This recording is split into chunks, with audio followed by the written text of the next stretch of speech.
Hi, it's Josh from Apt, and I'm with Kevin here at Kenwood, who's going to show us a new multimedia unit, 7 inches, and we've got a display here. He's going to go through it. I'm pretty excited to see your new features. Absolutely. We're going to really talk about the two new models for this year. We have one in the Kenwood line and then one in the Exelon line. Both of them have similar cosmetics on there. However, when you step into the Exelon line, you're looking at a little bit better EQing, 5-volt pre-out section on it, time alignment, and a little bit more sound quality features. However, it does come with a little bit of a price difference too. When you take a look at the Exelon line, you're the DDX-9902S, and it retails for the $750 price point. When you look at the Kenwood line piece, it'll be the 9702S, and it retails for the $700 price point. So there is a $50 price point that comes with all of those sound quality features in the Exelon line. Now, when we take a look at this, it is a full-blown receiver. That it also does support the Android Auto and the Apple CarPlay features too. But we take a look at this. One of the cool things that we have on here is the Bluetooth chipset on this piece, okay? The Bluetooth chipset on here will actually allow you to stream full rip with any aptX available phone. So if you have a newer Android phone and you have WAV files or any high resolution files on there, you actually won't be limited by the Bluetooth audio section of the head unit. It will stream at whatever the kilobytes per second on the phone is. Very cool. Same with AAC files too. We can actually stream up to 256 kilobytes per second for AAC files.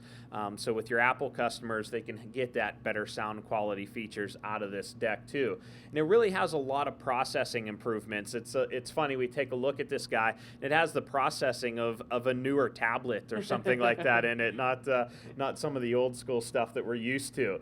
And we take a look, we have Sirius XM compatibility on here. It is HD radio built in here. And you'll see this icon up here is HDMI and MHL. What that does is it gives us the availability to plug either Apple or Android into this unit via HDMI or MHL and support full video functionality of those as long as the parking brake is engaged in the vehicle.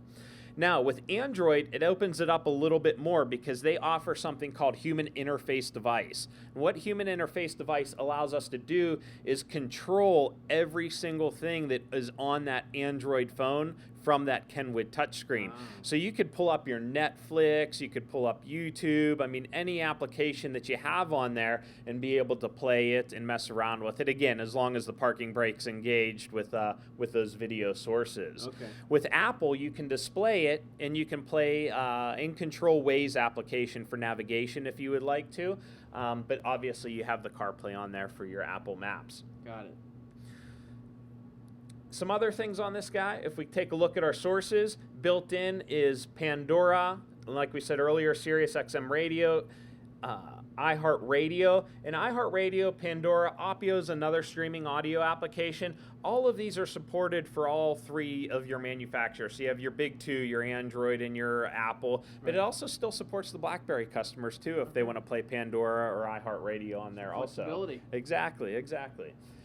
It does have a DVD drive in there. It does have a video and audio output, so you can stream DVD to rear headrest monitors or anything like that. Like I said, 3 pre-outs at 5 volt for the Exelon and 3 pre-outs at 4 volt for the Kenwood line. All right. Now, I just want one question about that new Android Auto, and then it also has the ability for CarPlay.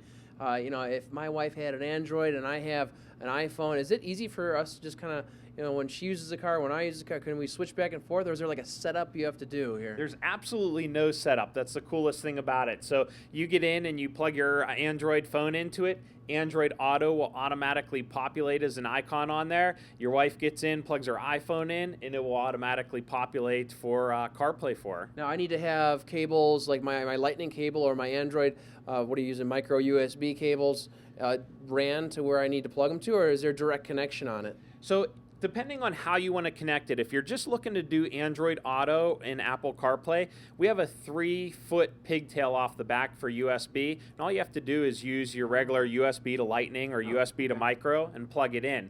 Now, we also offer cables for your Android to give you that full cool control that we talked about over the other stuff. And that cable is called an MH100, and that goes from HDMI to micro USB. If you're doing a Samsung device, you'll need to use the 5-pin to 11-pin adapter for Samsung. But the cool thing about the Kenwood specific cable is that it actually charges through the HDMI MHL connection, where if you're using another cable, it won't give you those charging capabilities. Sounds like a valuable accessory. Absolutely, absolutely. All right, and this lineup's coming out this, you say March or May? Yeah, we have a full line of receivers with the HDMI MHL compatibility that will release starting in January. These specific units will be out in the May timeframe. All right, sounds great. Thanks for showing us. Thank you. All right, guys, CES 2015. We got a lot of things going on. Check us out at app.com.